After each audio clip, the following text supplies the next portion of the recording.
Muy buenas tardes a todos y bienvenidos a un nuevo programa de Viajando en el Tiempo aquí en Agricultura y Agricultura TV. Estamos listas con Bárbara Bustamante. ¿Cómo estás, Barbarita? Fantástico, feliz como toda la semana de acompañarlos en la hora de almuerzo, los días sábados, a que hagamos estos viajes virtuales, que nos subamos a la máquina del tiempo y vamos a distintos lugares, a distintas épocas. Sí, pues porque aquí nos vamos en la máquina del tiempo y después también para que todos los que nos están escuchando, aquellos que quieran viajar de verdad, también se pueden subir al avión con nosotros.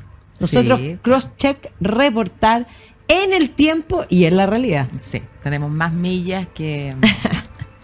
No tantas, porque siempre Bueno, sí, quisiéramos uno más. viaja por distintas aerolíneas y esa No. cuestión es un picoteo que no sirve para nada. Millas en el cuerpo me refiero, no Ah, en no, la... eso sí, millas en el cuerpo. Cantidad. Horas de vuelo. Sí. No manejando nosotras. No, eso sí que sería... Eso sería terrible. Terrible, sí. Pero bueno, ¿dónde vamos a ir hoy día? Hoy día nos vamos a ir a una ciudad que durante mucho tiempo fue probablemente la ciudad más importante del mundo. Una ciudad que tiene o que ha tenido a lo largo de la historia 3 nombres, que hoy día no es la capital del país, pero que durante mucho tiempo fue la capital no solo de ese país, sino que de un imperio.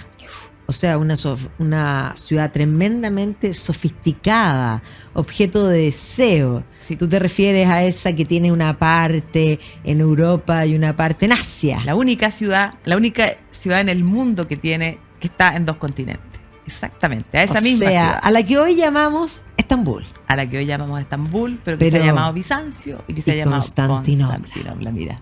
No, Constantinopla es realmente, sí, yo sé que se le llama Estambul ahora, pero cuando uno la visita es Constantinopla eterna. Sí. Así que no se puede olvidar aquel que le puso su nombre. Sí.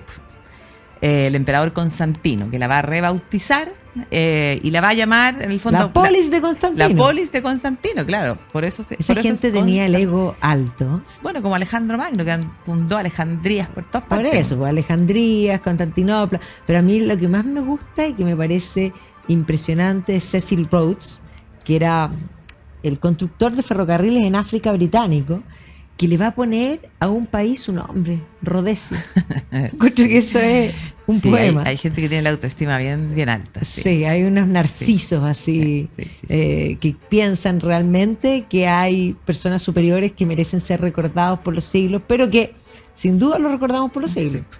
Así es.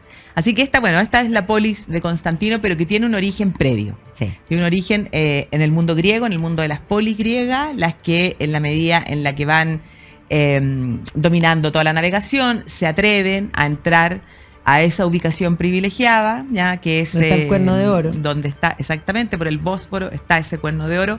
Y van a ser, de hecho, no son ni los atenienses ni los espartanos, sino que son los megarenses, los que un tal Visas es el que... De ahí viene Bizancio. De ahí viene Bizancio, claro. Pero habrían fundado primero otra... Calcedonia. Claro, Calcedonia. Inolvidable por la tienda. Hay una tienda de calcetines que se llama así. Sí, exactamente. O sea, yo te juro que ya no lo voy a olvidar más. Cada vez que vea Calcedonia voy a pensar en Bizancio. Sí, pero fíjate que vamos a tener que empezar a entrar a Calcedonia porque no entramos mucho nosotros. No, es que no sé. Pues, como, sí. Bueno, fundan Calcedonia en el lado asiático. ¿Ah? Y se dan cuenta, y ahí conocen en el fondo este Bósforo, y se dan cuenta que en el frente, en la parte europea, está el cuerno de oro, o sea, esta entrada de mar, claro, y una parte elevada, más alta, que por lo tanto hacía más fácil defender. Bueno, ciudad. todas las ciudades del mundo antiguo y hacia atrás en la historia están siempre en alturas porque principalmente en un mundo donde la política implicaba violencia física, la única forma de poder defenderse era tener una vista estratégica. Una buena vista te salvaba la vida. Porque cuando uno lo piensa hoy día dice, me estás molestando. ¿Qué hicieron la ciudad? Claro. Tener que subir esa colina a pie, y uno siempre piensa con la mercadería, o sea, tú te imaginas con las bolsas subiendo. O sea, hoy día no nos hace sentido. Los materiales de construcción. No, atroz. Pero tenía un sentido mucho más profundo que era salvar la vida. Exactamente. En este caso la colina no es tan elevada, pero es una elevación que sí permite ver. Cualquier elevación te ayuda a ese tema digamos, de defensa estratégico. Claro, y además que después esa elevación, en el fondo, le va a dar sentido a la idea de que esta es una nueva Roma y que al igual que Roma, también está fundada sobre 7 colinas. Claro. Ahí entonces, el 7 siempre ha sido, cuando entráis como a los temas de numerología, tiene un sentido. O sea, si uno piensa, incluso pasado incluso la religión, el 7 es un número perfecto. Sí.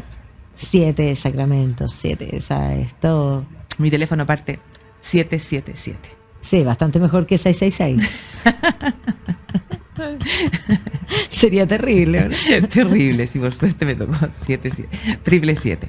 Oye, bueno, el tema es que ahí, esa primera colonia, siglo VII, antes de Cristo, va a crecer, pero no es mucho lo que se sabe de esa primera fundación, de esa Bizancio, de este tal Visas que funda esta ciudad. La cosa empieza ya en el fondo, a hacerse más conocida en la medida en que por esa ubicación tan estratégica, la ciudad comienza a ser objeto de deseo, como tú decías, de todo el mundo, de todos los imperios, de todos los grandes personajes del mundo antiguo. Entonces se va, cuando los griegos se van a enfrentar a los persas, ¿ah?, en lo que se conoce como las guerras médicas, evidentemente los persas lo van a ocupar. Los persas van a ocupar ese lugar. Y después obviamente van a ir contra los persas, si uno piensa en el fondo el mundo ya de Filipo primero, en el fondo Macedonia, claro. Nápoles es más al norte, va a buscar esta zona y va a ser Alejandro finalmente el que la va a ocupar, porque va a ocupar cantidad. Sí, pues Alejandro va a fundar uno de los imperios más importantes, más extensos, piensa que llega prácticamente pero más hasta corto. La India. Claro, de tiempo. Sí, claro. Él.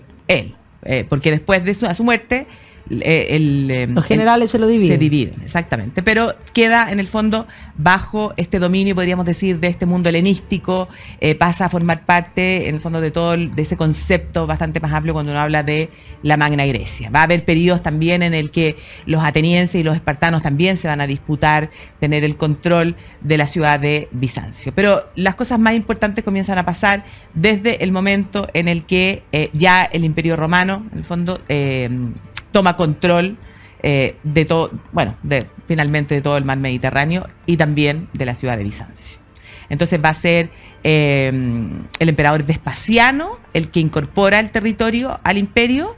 Después va a haber un periodo en el que la ciudad... Sí, va a estar complicado porque efectivamente ahí podríamos decir Séptimo Severo, que va a finalmente triunfar después de lo clásico y permanente de Roma, que son las guerras civiles después de la muerte de Cómodo. Claro. Efectivamente va a triunfar, pero la ciudad no había tomado partido por él, por lo tanto la va a castigar, y los castigos eran otra vez, destruir, arrasar, o sea, la violencia física era la forma de mostrar poder. Claro, efectivamente, y de someterlo. Pero después, tras la muerte de Septimio Severo, cuando aparezca su hijo, en el fondo Caracalla, Caracalla se va a dedicar a reconstruirla, a embellecerla y evidentemente a que la ciudad tuviera sus termas, sus baños, y comienza a tomar como esa fisonomía del mundo. Pero ahí romano. Hay una cosa bien importante, porque Caracalla va a tener una dimensión política tremendamente, digamos, que se va a manifestar en las ciudades, particularmente porque el año 212 él va a establecer un edicto donde va a darle ciudadanía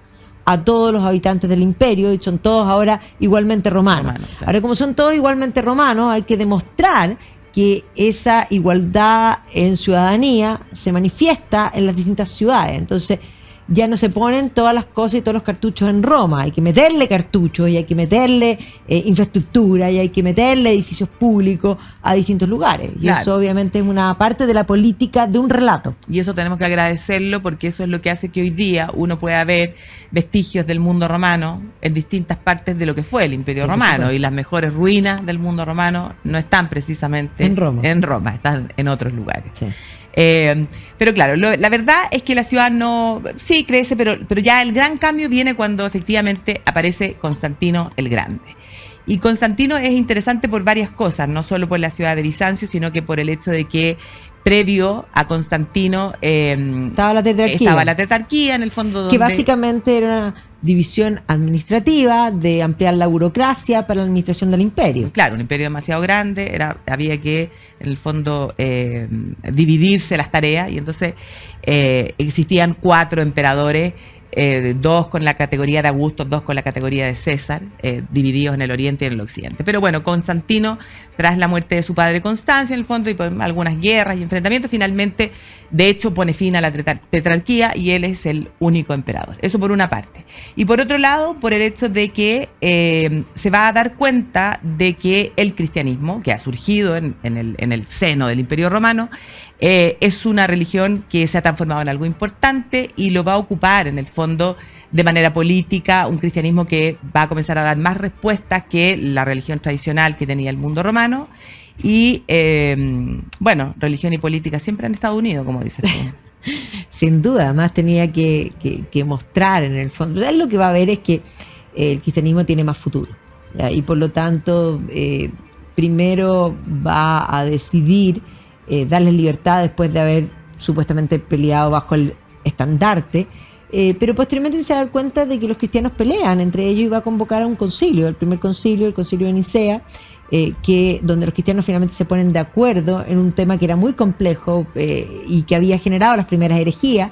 Es este problema con cachos que yo siempre digo que los cristianos creían algo que implica pura fe, porque razón no le podéis meter, que es que Cristo es hombre y Dios. ¿Cómo se puede ser hombre y Dios al mismo tiempo? Si son dos conceptos que se repelen, por lo tanto no queda más que decir que eso es un acto de fe. Entonces, desde el comienzo van a surgir algunos, la solución va a ser lógica.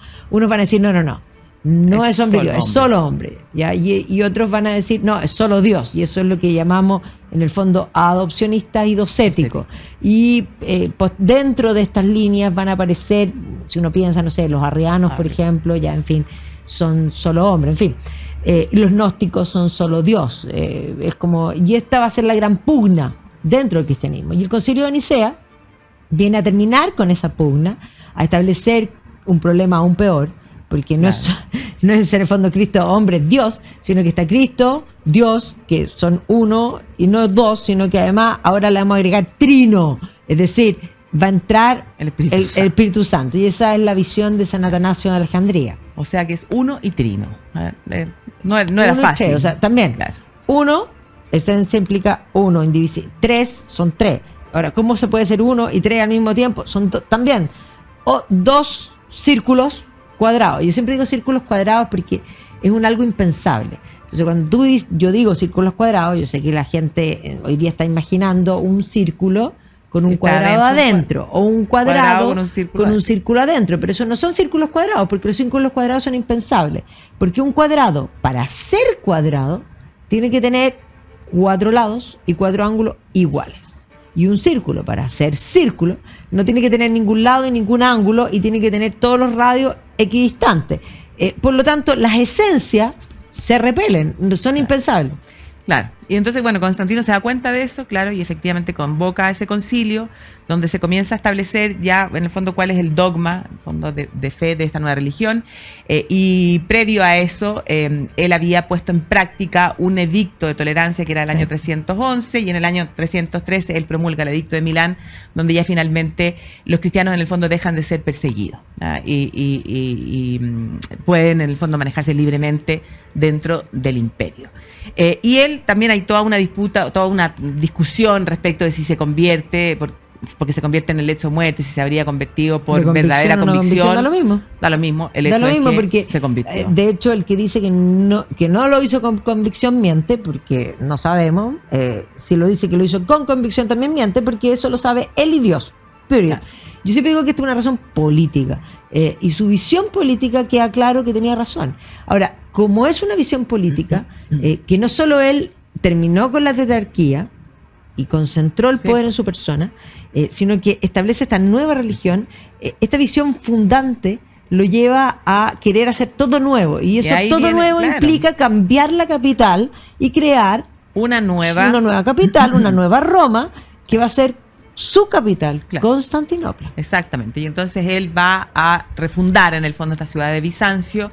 Y refundar implica hacerlo... no, digamos, claro, no va a escatimar, que se note. No va a escatimar en gasto costos, no va a escatimar en traer de todas partes del imperio esculturas, obras de arte para embellecer la que es ahora su nueva capital. Y con eso, en el fondo, también se marca el inicio, podríamos decir, de la historia de lo que va a ser el Imperio Romano de Oriente. Un Imperio Romano de Oriente que llamamos bizantino, pero la verdad que el bizantino es una denominación que surge como en el siglo XVI. Ellos eran Imperio Romano. Por supuesto, y además aquí es importante porque en este afán de refundar y de marcar una diferencia de mayor grandeza, si uno piensa, el imperio nace con Augusto, y Augusto, Octaviano, lo que hace es establecer un relato. Todos los dioses están conmigo, hace el panteón, y el panteón pasa a ser el objeto de deseo arquitectónico desde entonces y hasta ahora. Entonces el panteón es este gran edificio con esta bóveda gigantesca que uno dice, ¿cómo? Porque cuando uno entra al Panteón en Roma, uno dice, este es el mejor edificio construido en la historia completa. Y claro, ¿qué hace Constantino? Bueno, hay que hacer un panteón aún mejor. Y por lo tanto, no solo la cúpula, la gran cúpula, porque el panteón es como la mezcla perfecta de las figuras geométricas, el cuadrado, el triángulo, el círculo, todo. Bueno, entonces no solo la bóveda, que es este gran círculo, sino que las bóvedas, en el fondo, la cúpula, la semicúpula, y construye además un concepto que es esta iglesia, a un concepto que es la sabiduría, y un poco tomando el mundo antiguo del que se siente heredero, con este nuevo mundo que él abre, que implica también incorporar el cristianismo, y hace esta gran... Esto es todo un relato, y entonces efectivamente es él el que inicia la construcción de lo que vemos. De lo que vemos ahí. Pero vamos a comerciales y nos metemos ahí, porque eso es wow. Sí. Agricultura TV.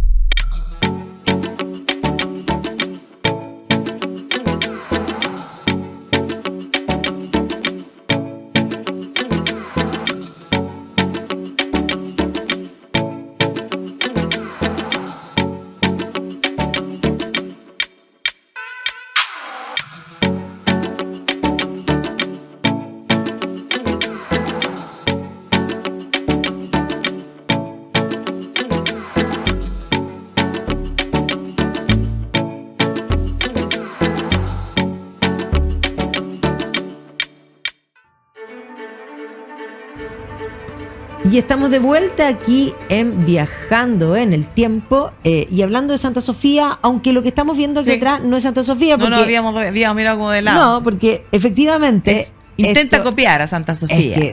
Es que de ahí en adelante todos van a copiar en Santa Sofía, y podríamos decir pasa a ser este arte de la basílica romana como concepto que va a expandirse en este nuevo concepto que es esta Santa Sofía. Es lo que posteriormente va a incorporar el mundo musulmán, que también va a llegar aquí. Sí. Esta es la mezquita azul, que además es siglo posterior, 17. Pero tiene 6 minaretes, que ya vamos a hablar de eso. Claro, pero Constantino entonces, bueno, es el primero que construye la primera basílica a esta, en el fondo, la Santa Sofía, la Santa Sabiduría, en el fondo Santa Sabiduría de Dios. No solo eso, sino que también es el primero que comienza a construir un hipódromo, comienza a construir el palacio, el Palacio Real, y de lo que queda hoy día de Constantino en la ciudad de Constantinopla, Estambul, es parte de la columna, que no está muy bien tenida, la verdad. Perdió la parte superior, que tiene que haber sido lo más interesante, porque Constantino en esa columna era una columna que él trae, que tenía un Apolo, él saca la cabeza de Apolo y pone su propia cabeza, y en las representaciones de los mapas antiguos, en el fondo, siempre está representada esa columna de Constantino, y hoy día parte de eso se puede ver. Posterior a Constantino van a venir algunos otros emperadores que también van a ir mejorando la ciudad, y se comienza la construcción de los acueductos que van a ser sumamente importantes. Para los romanos el tema del agua era fundamental. Se dice, además, que muestra la perfección de los hábiles que eran de la ingeniería, o sea, hidráulica, una cosa impresionante. Claro, o sea, se dice que traían el agua de Belgrado simplemente por la pendiente que lograba el acueducto. Es una cosa impresionante, que si hoy día lo quisiera lograr, yo creo que sale casi imposible, ¿no? Pero lo que va a ocurrir, en el fondo ya cuando llegamos a tiempos de Teodosio, que Teodosio va a ser el emperador que va a declarar el cristianismo como la religión oficial, mediante el edicto de Tesalónica. Y que además va a dividir. Claro. Ahí ya sí que se divide en el fondo el imperio, porque él a su muerte, en el 395, le deja a sus dos hijos, Honorio y Arcadio, a uno la parte occidental del imperio con capital en Roma y al otro la parte oriental con capital en Constantinopla. Y eso ya marca esa división. La parte occidental se derrumba en el 476 y entonces queda esta parte oriental, o sea, el Imperio Romano de Oriente. Y ahí, en ese Imperio Romano de Oriente, en el fondo, está esta ciudad que sí que va a transformarse en la ciudad más importante, podríamos decir, del y mundo. la más bella, sobre todo en la época del emperador Justiniano. Sí, claro, una vez que cae, o más bien el imperio pierde sus provincias occidentales, desde lo que es Constantinopla se va a intentar recuperar esas provincias y por lo tanto la presencia de Justiniano en la península itálica y en otros lugares va a ser abundante. O sea, hay un momento en que recuperan muchísimo de lo que había. Hasta el sur de hecho, claro, de España, toda la parte, también norte de África y sin duda la gran parte de Italia. Y de hecho, de eso hay vestigios hoy día, porque el mejor arte que llamamos bizantino, de este mosaico que es diferente al mosaico tradicional romano del piso. Estos son mosaicos de muro, pero mosaicos de muro además utilizando mucho el poder, la expresión del poder que se manifiesta en el oro, este oro entre vidrio, que básicamente brilla de una manera impresionante y que es parte de ese arte hierático que se va a manifestar en el Oriente en general, pero que lo vemos en su máxima expresión en Ravenna, que es Italia, ahí está San Vitale, Ravenna, y ahí está Justiniano, Teodora. Procopio de Cesarea. Va a llorar a grito. No, una cosa realmente fabulosa, pero también hay vestigios de eso en la propia Sicilia. Nosotros venimos llegando de allá desde un viaje que hicimos recién. La Capilla Palatina, Monreale por otra parte, Cefalù, que además son ejemplos que muestran lo que debe haber sido. O sea, es tan importante ver esto porque cuando uno va a Constantinopla hoy día, a Estambul, gran parte de esa magnificencia de los interiores se ha perdido. Pero cuando uno va a San Vitale en Ravenna, se siente en el oriente, estando en norte claro, de en Italia. el norte de Italia. Una cosa realmente impresionante. Sí. No, nosotras cuando estuvimos ahí... No, yo lloré. Sí. Realmente. Así que, además que nos hizo acordar de don Héctor Herrera Caja. Porque si no hubiera sido por él... Pero además Justiniano es fundamental no solo en esa estética, sino que él completa el derecho romano, y ahí es bien importante porque eso nos da certeza de que el Imperio Romano no murió, que no son dos cosas separadas, sino nosotros hablamos del derecho romano y principalmente lo que se toma en consideración al estudiar el derecho romano es Justiniano. Sí. Así que, bueno, la importancia de Justiniano es indudable. Y en la ciudad... evidentemente que hace grandes obras que hoy día son parte de las joyas que muestran la grandeza de ese mundo. Enchula Santa Sofía. Claro, o sea, él es el que construye, la verdad, o sea, toma esa primera basílica y la Basílica de Constantino no es lo que vemos hoy día, no, es la de Justiniano. Es la de Justiniano. Es la de Justiniano que en el fondo hay que imaginarla sin los minaretes porque el edificio es exactamente el que construye Justiniano. Y entonces ahí la importancia en el fondo de la cúpula, de hecho la cúpula tenía que ser, o sea, mostrar esa grandeza. La primera cúpula se le cae a los arquitectos y entonces tienen que construir una segunda cúpula. Y como tú decías, no solo una cúpula, sino que medias cúpulas, arcos, o sea, y las decoraciones al interior que parecen, o sea, encajes hechos en mármol. Y a eso que tú hoy día ves que es magnífico, porque es impresionante. 55 metros de altura. Hay que agregarle que todas estas cúpulas y todas estas estaban llenas de mosaico y de figuras, que evidentemente después cuando todo esto se islamizó, el Islam no permite la representación humana de imágenes y por lo tanto eso se va a perder, se va a tapar. Posteriormente ya un poco pensando y quedándome en Santa Sofía, en la época ya de la Turquía moderna, cuando se establece esta idea de lo laico como algo importante, se establece esto como un museo y por lo tanto se recuperan algunos de los mosaicos que muestran el famoso Pantocrátor que está en Santa Sofía, que es fragmentario, y otros que se han ido recuperando, pero esto después vuelve hoy día con Erdogan a ser mezquita, por lo tanto esto se tapa con unas telas blancas. Con unas telas, claro, cuando hay rito, y se destapa cuando entran los turistas. Claro, así es. Desde el momento en el que volvió a ser mezquita, creo que fue en el año, no sé, por ahí por el 2000, poco más, sí. Por ahí. Claro, bueno, y no solo Santa Sofía. Otra de las grandes joyas que se construye en tiempos de Justiniano es lo que se conoce como la cisterna basílica, que fabuloso. Es impresionante, que hoy día se puede visitar y que era una cosa tan simple como un lugar para almacenar agua.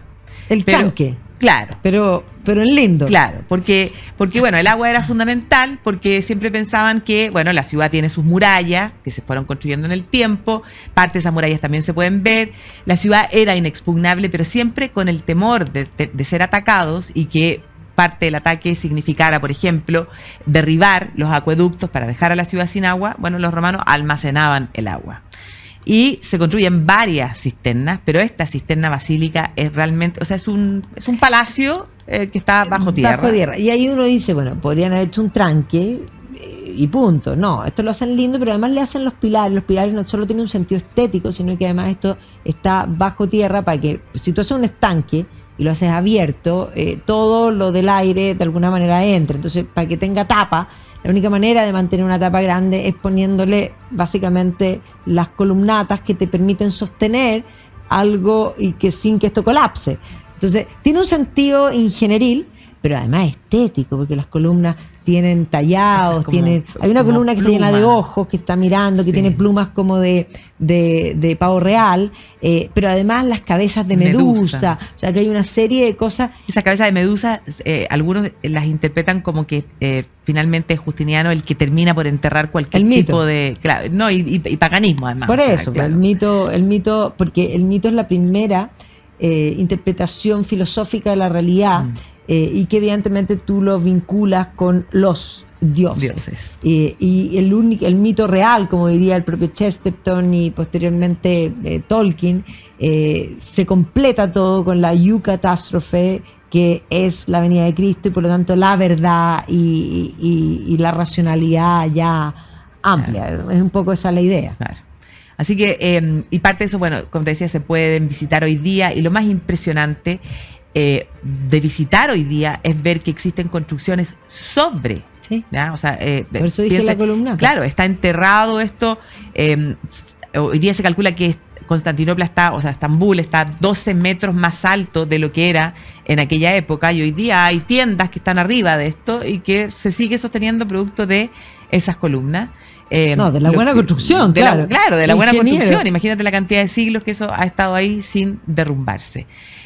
También va a agrandar en esa época lo que era el hipódromo. El hipódromo se dice que tiene que tener una dimensión como de 5 o 6 canchas de fútbol actuales. Bueno, de hecho en la época de Justiniano va a haber una revuelta no menor, sí, y una matanza, una muerte espantosa ahí en el hipódromo, que murieron, o sea, uno dice como 30.000 personas, una cosa, pero que él logró aplacar, y que de hecho es Teodora y la que le dice, no, nos quedamos aquí, pues. Claro, pues él habría querido salir de la ciudad y él le dice, no, aquí nos quedamos, la dignidad primero. Y finalmente logra, claro, la revuelta en Iquique. La logra aplastar, y de hecho la destrucción que se produce en esa revuelta es lo que le permite más a él embellecer gran parte de la ciudad. Y entonces la ciudad de verdad que es una joya que, como decíamos al comienzo, va a ser objeto de deseo de todos. Y si avanzamos en el tiempo, va a ser objeto de deseo también, y aunque uno no lo crea, de los vikingos. Sí, pues. De hecho, ya pensemos en Occidente ya cristiano, ya se entiende a sí mismo como una mismidad que se enfrenta al otro y que extiende este imperio cristiano. Ya año 800, Carlomagno se corona emperador cristiano. Y justamente antes de Carlomagno, poquito antes, aparecen los vikingos, la primera incursión en Lindisfarne, en el norte de Inglaterra, que esos son principalmente noruegos y daneses, pero desde el lado sueco, vikingos van a entrar al mar Báltico, se van a instalar en lo que se llama, en el fondo, Staraya Ladoga, y posteriormente van a fundar la ciudad de Novgorod, y posteriormente van a entrar por los ríos porque son comerciantes y van a fundar Kiev. O sea, aquí aparece lo que se llama el Rus de Kiev, esta primera dinastía de Rusia y la creación de Rusia, que son vikingos, y que estos vikingos, buscando el comercio desde Kiev, porque quieren ir al Mar Negro, entonces van a entrar, en el fondo van a tener dos rutas, una al Mar Caspio y una al Mar Negro, y ahí van a pasar y van a llegar a Constantinopla. Y cuando llegan a Constantinopla, no lo pueden creer, la desean. Va a haber un intento, y Procopio de Cesarea es el que cuenta de esta nación granjeada entre, en el fondo, ignorantes, los encuentra últimos, ¿ya? Y que intentaron atacar esta ciudad, porque también hay que decir que la ciudad se había amurallado. Las murallas son algo fundamental, y las murallas de Constantinopla eran lejos las más sólida de cualquier ciudad. Doble muralla, una cosa increíble. Entonces, los vikingos no pudieron invadir. Pero algunos vikingos encontraron que esta ciudad era tan increíble que se quedaron y se convirtieron en los guardias privados del emperador, del Basileus, y estos guardias privados van a pasar a ser llamados los varegos. Ese nombre, varego, es lo que se habla generalmente de los vikingos del Rus de Kiev. Se habla de los varegos como en general, pero de ahí sale el nombre. Ahora, Vladimir, que es el tercer vikingo, se va a convertir particularmente a la religión cristiana ortodoxa, para acercarse a Constantinopla y para casarse con la hija del emperador. Claro, Porfirogeneta era en ese momento, creo, la dinastía. Claro, no, y ese Vladimir, la historia de Vladimir, de la conversión, es lo más entretenida que hay. Porque además va a tener un cambio importante. Pero claro, va a pasar de Fornicatus Inmensus a San Vladimir. Sí, claro, se decía que tenía más de 1000 concubinas, y ahora es el santo más importante, en el fondo, en Rusia, ahí afuera del Kremlin está San Vladimir, que es quien convierte a este Rus de Kiev, que es el origen tanto de Rusia como de Ucrania y de Bielorrusia. Entonces eso también nos permite, y ahí está gran parte de la base del conflicto que existe hoy día entre Rusia y Ucrania. Bueno, y también, entre otras cosas, porque el propio Vladimir se convierte a la religión ortodoxa en Crimea, en Quersoneso, que convierte a eso una especie como de tierra santa, necesaria de tener, la joya para siempre, el deseo perpetuo. Claro. Si pienso que cuando yo hice mi tesis y entré en Pushkin y Crimea, la gente me miraba, ¿qué tiene que ver? O sea, Crimea es para los rusos no solo una tierra santa, sino que además es el lugar donde ellos conectan con la cultura occidental, por una parte, pero también desde ese romanticismo de Pushkin la representa como el oriente, como ese sur donde se puede vivir, en el fondo, esa libertad que se buscaba, en el fondo, esto romántico. Entonces, pero es el espacio donde se te aparecen las Nereidas, por ejemplo. Entonces, Crimea tiene en el imaginario colectivo de los rusos una trascendencia que es fundamental, porque los niños chicos rusos aprenden a leer Pushkin, leyendo Pushkin. Entonces, o sea, es un tema que de verdad que es fascinante. Pero claro, me fui por otro lado yo. Bueno, pero bueno, diciendo que los vikingos intentaron. No, pero Vladimir, que se convirtió al cristianismo, que se convirtió en Crimea, mandó emisarios a conocer el cristianismo, lo encontró súper fome. Después mandó emisarios a conocer el Islam, y cuando supo que no bebían alcohol, dijo: de una religión que no bebe alcohol, nada bueno se puede esperar. Toda la razón. ¿Qué pasa el siguiente? Y llegaron vestidos con unas telas, unos olores. Los que venían de Constantinopla. Sí, Constantinopla era un objeto de deseo. Y vamos a hablar de ese objeto de deseo de parte de todas las culturas, porque vamos a comerciar y volvemos. Agricultura TV.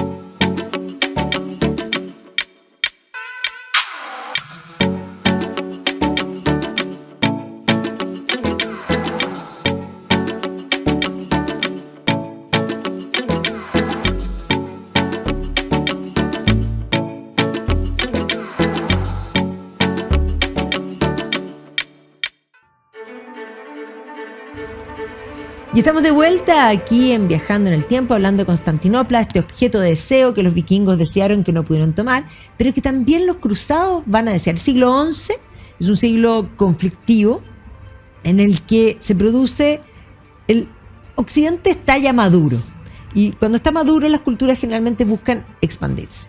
Y en eso estaban expandiéndose ahí desde lo que eran, cuando llega una petición de ayuda del Basileo de Constantinopla, Alejo Comneno, que se siente un poco asediado en la zona y que y pide ayuda a los cristianos, de cristiano a cristiano, digámoslo así, contra este mundo. Claro, hermanos, vengan a ayudarnos.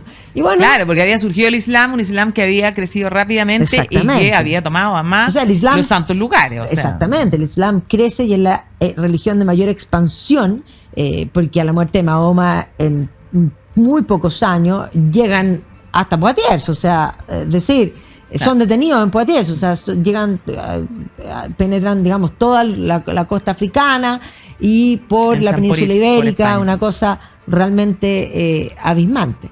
Entonces, claro, esa amenaza hace que pidan ayuda a Occidente. Urbano II llama a la cruzada y ahí parten los caballeros, podríamos decir, de la región de Champagne en Francia, Godofredo de Bouillon, Raimundo y todo el grupo con, digamos, de Tolosa, por distintas rutas, y llegan y se juntan todos, porque el primer lugar de encuentro va a ser Constantinopla. Y cuando llegan a Constantinopla, estos cristianos, caballeros, que uno se los imagina, que se creían la última chupada del mar, pero que eran lo más rústico y lo más, a ver, último. Les faltaba todo. Y llegan a Constantinopla, que es una ciudad inmensamente sofisticada, que comían mucho mejor, que se vestían infinitamente mejor, que olían definitivamente mejor. Esa gente se bañaba, o sea, eso se había perdido en gran medida. Bueno, todo esto hace que sea objeto de deseo. Y claro, se conquista el reino latino de Jerusalén, Godofredo de Bouillon se declara guardián de Santo Sepulcro, y esta primera cruzada tiene éxito y posteriormente se va a producir una debilidad en el reino latino, que coincide con una fortaleza en torno a un kurdo que va a ser Saladino, y se pierde ese reino latino. Y todo el resto de las cruzadas es intentar recuperar lo perdido. Fracaso. Ahora, segunda, ahí pensemos en la cruzada de los reyes, ya, en fin. Pero la cuarta cruzada, las cruzadas empiezan a perder también. O sea, de hecho, ninguna cruzada va a ser exitosa porque el gran problema es que los cristianos no se ponen de acuerdo, se pelean entre ellos. Entonces, primero va a ser problemas con el Papa, entre el emperador y el Papa, los güelfos y los gibelinos, un problema político que digamos que también se pasa a las cruzadas. Pero posteriormente son problemas comerciales. La ciudad de Venecia contra la ciudad de Génova. Lideran las cruzadas, pero entre ellas pelean por quién tiene las áreas de influencia comerciales. Y eso va a terminar en la cuarta cruzada, literalmente, con el saqueo de parte de los cristianos a Constantinopla. Sí, 1204. Pero una cosa terrible que uno, o sea, impensable. No, y los venecianos se llevaron algunos souvenirs. Los venecianos se llevaron algunos souvenirs que son unos hermosos caballos que decoraban parte importante de lo que era la zona donde estaba el hipódromo, el Palacio Real, y esos son los caballos que están ahí en San Marco, en Venecia. Cuando uno va a Venecia y los mira, y objeto de deseo de Napoleón. Sí. Que le gustaba hallarse caballos. Le gustaba, sí. Se llevó los de la puerta de Brandenburgo. Sí. Así que no, eso y eso además va a ser uno de los factores que empieza a explicar la decadencia del mundo bizantino. Las disputas comerciales. De hecho, bueno, desde Constantinopla, el emperador, gracias a que los genoveses, en el fondo, en cierta manera los defienden, le van a permitir, al otro lado de la ciudad, en la zona de Pera, les van a permitir hacer todo su comercio. Y ahí está la torre de Gálata, que uno se puede subir hoy día y uno tiene una linda, extraordinaria, exactamente. Pero bueno, eso, entre muchos otros factores, empieza a hablar de un declinar, ¿no? Un declinar que va a hacer que poco a poco el imperio bizantino comience a perder territorio. Pero el factor relevante va a ser que aparecen los turcos. Sí. Los turcos que tienen el origen por allá por cerca del desierto del Gobi, son distintas tribus. Una de esas, que es la primera importante, son los turcos selyukíes, que tenían un líder que se llamaba Selyuk, que comienza a entrar por la península de Anatolia. Ellos ya se habían islamizado, los tienes ya desde el año 1000 entrando en Anatolia, y avanzan y le van quitando territorios, en el fondo, a lo que era este Pero mundo que eran bizantino. como tribus distintas, Claro. y dentro de estas tribus va a surgir posteriormente lo que es la Casa de Osman, que son los Osmaníes, claro, que nosotros generalmente hablamos de otomanos, pero ellos van a ir creciendo y van a tomar una preponderancia fundamental. Claro, ellos sí que en solo 60 años, desde este Osman, que se declara libre de los selyukíes, no le paga más el tributo y crece, que deja reducido el imperio bizantino prácticamente a la ciudad de Constantinopla y alguna que otra islita. Y eso es lo que nos lleva al año 1453, cuando la inexpugnable ciudad de Constantinopla finalmente cae. Frente Las a murallas, Mehmed II. claro. Y las murallas caen porque Mehmed además se hace de los cañones que se los habían ofrecido a los bizantinos primero. Y no los quisieron, y entonces los turcos sí, y con los cañones lograron derribar esa muralla y entrar, y finalmente Bizancio, el último Basileus, va a capitular. Ahí se dice que ese último Basileo, ese último emperador, no habría muerto. No, se habría hecho mármol y estaría un esperando ángel ahí. un ángel Sí. lo habría convertido en una columna de mármol que está en el cuerno de oro esperando algún día Volver, volver. para que sea cristiana nuevamente. Pero Sí. la verdad es que todavía espera.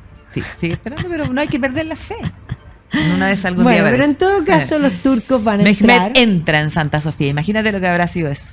Yo epaté y dijo que se haga una mezquita aquí. Claro, y por lo manda- tanto vamos tapando todos los mosaicos. Claro, manda en ese mismo instante, manda en el fondo a quienes lo A que acompañaban. suban a los la líderes, parte más alta para claro, llamar a la y oración. proclamen que no hay más Dios que Alá y que Mahoma es su profeta. Y a partir de ese momento en mezquita le ponen los minaretes, y empieza la presencia de este mundo turco otomano islamizado en la ciudad de Constantinopla. A partir de ahí se la comienza a conocer como Estambul.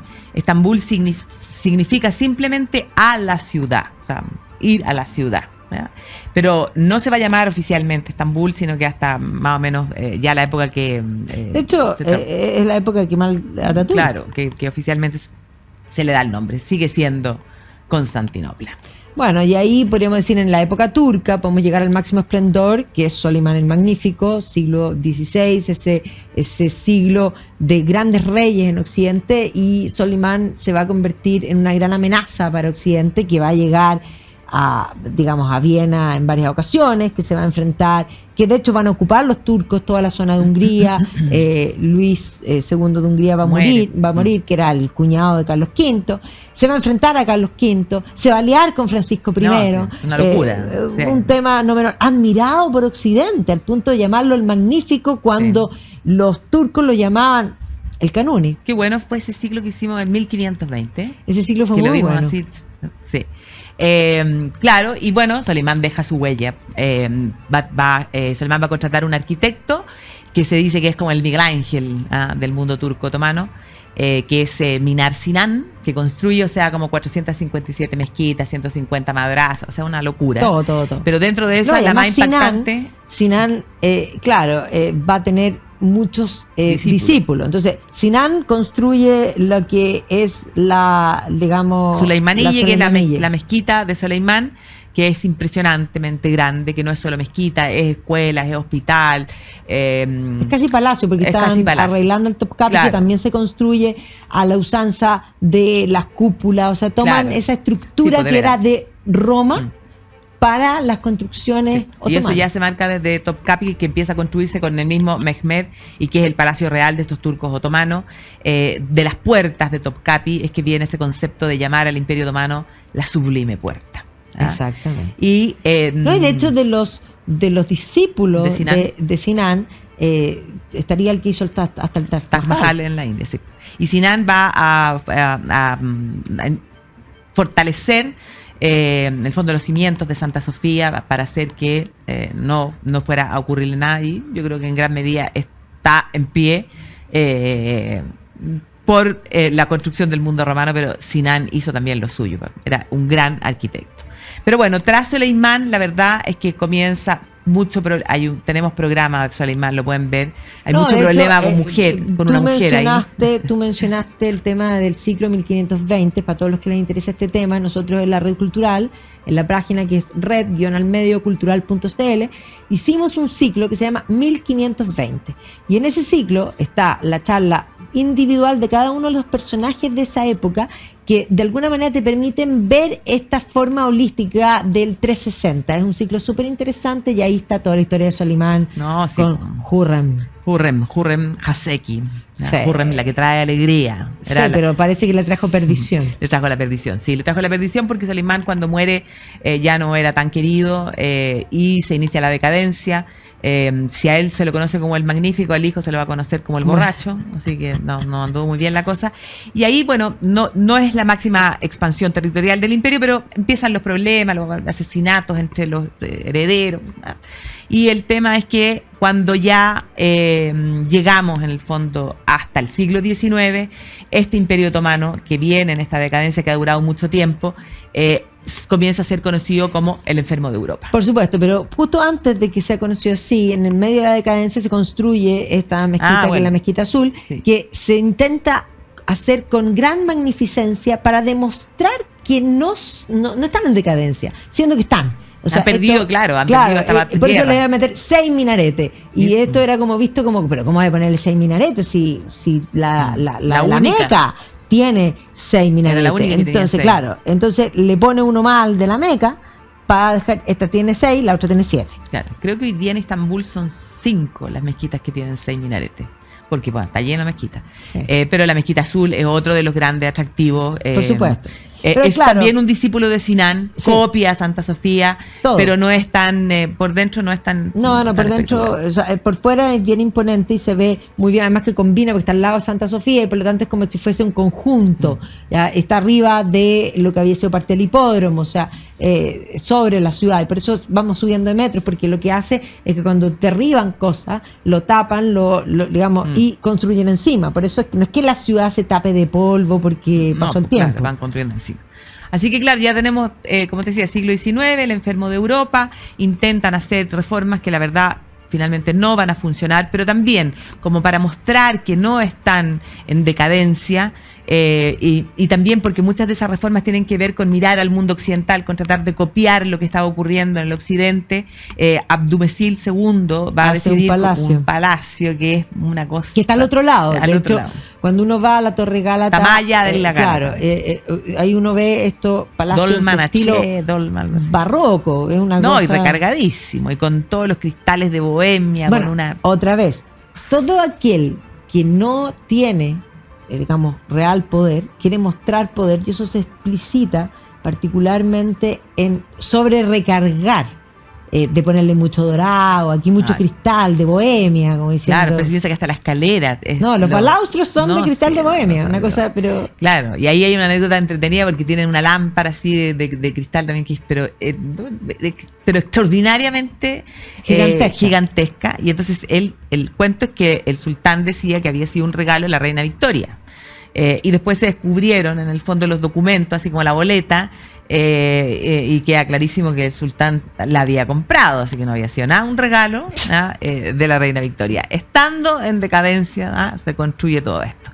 Y claro, en ese momento, en ese mundo, es cuando todos quieren quedarse con la mayor parte, todos saben que el moribundo va a morir, y quién se queda con la parte más importante del imperio.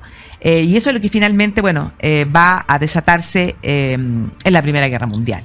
Y tras la Primera Guerra Mundial, el Imperio Turco Otomano está dentro de los que pierden la guerra. Y por lo tanto, reducido a la mínima expresión, y posteriormente a esa mínima expresión se le produce la rebelión de los jóvenes turcos que venían liderados. Ya Kemal Atatürk había aparecido en la época de la guerra, había peleado. Era un militar. Sí. Claro, de hecho, ahí al lado se pelea la batalla de Galípoli, que fue un desastre para Occidente y que de alguna manera envalentonó, podríamos decir, también esta actitud del propio Mustafa Kemal, que había recibido el nombre de Kemal, y posteriormente va a recibir el nombre de Atatürk, padre de los turcos, y que va a crear la Turquía moderna. Y él, de alguna manera, lo que va a tener como visión es que Turquía ha quedado atrás porque lo religioso se ha impuesto, y por lo tanto hay que dejar de lado la religión, esta idea del secularismo que va a estar tan propio del siglo XIX en todas partes, también va a permear a lo que es Turquía, y por lo tanto, al dejar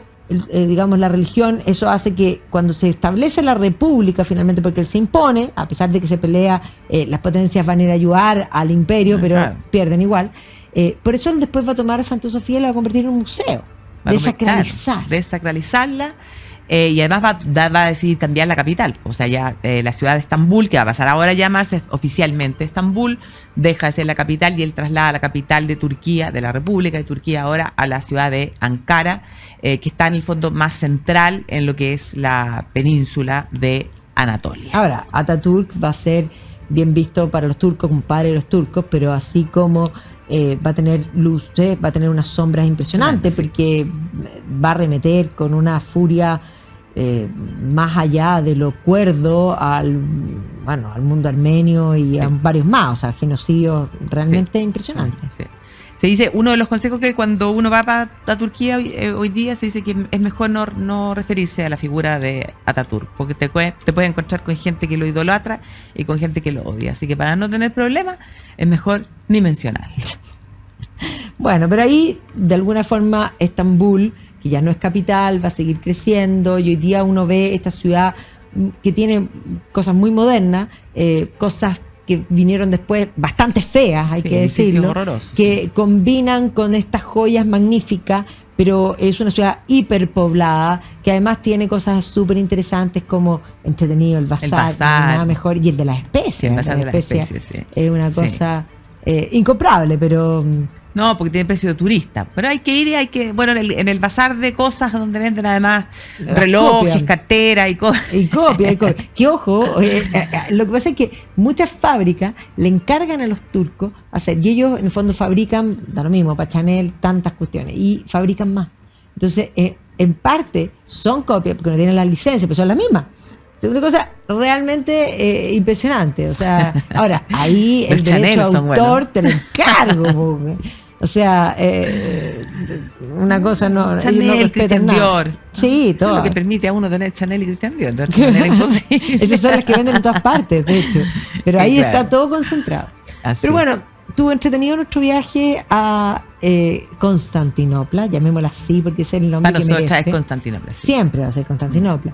Y bueno, y contarles también a todos los que quieran que tenemos viajes reales, aparte de estos que nos escuchan, que nos vamos en junio a la Alsacia, que vamos en agosto, septiembre a Irlanda, Escocia, y que en octubre vamos al Danubio con navegación por el Danubio desde Budapest hasta Nuremberg, y contando también con un postcrucero ahí en la parte de la Selva Negra, que va a estar muy lindo. Ya podremos hablar un día de Ludwig de Baviera, sí, eso. De los castillos, de Neuschwanstein, de Hohenschwangau y de todo ese... Todas esas cosas que son impronunciables. Sí. Pero yo estuve en un colegio alemán, así que hay algo... No hablo alemán, pero puedo pronunciarlo, sí. Así que bueno, nos vemos el próximo sábado. Espero que lo hayan pasado bien. Gracias, Barbarita. No, gracias a ti. Nos vemos el otro sábado. Nos vemos y gracias a todos ustedes por acompañar. Que estén muy bien.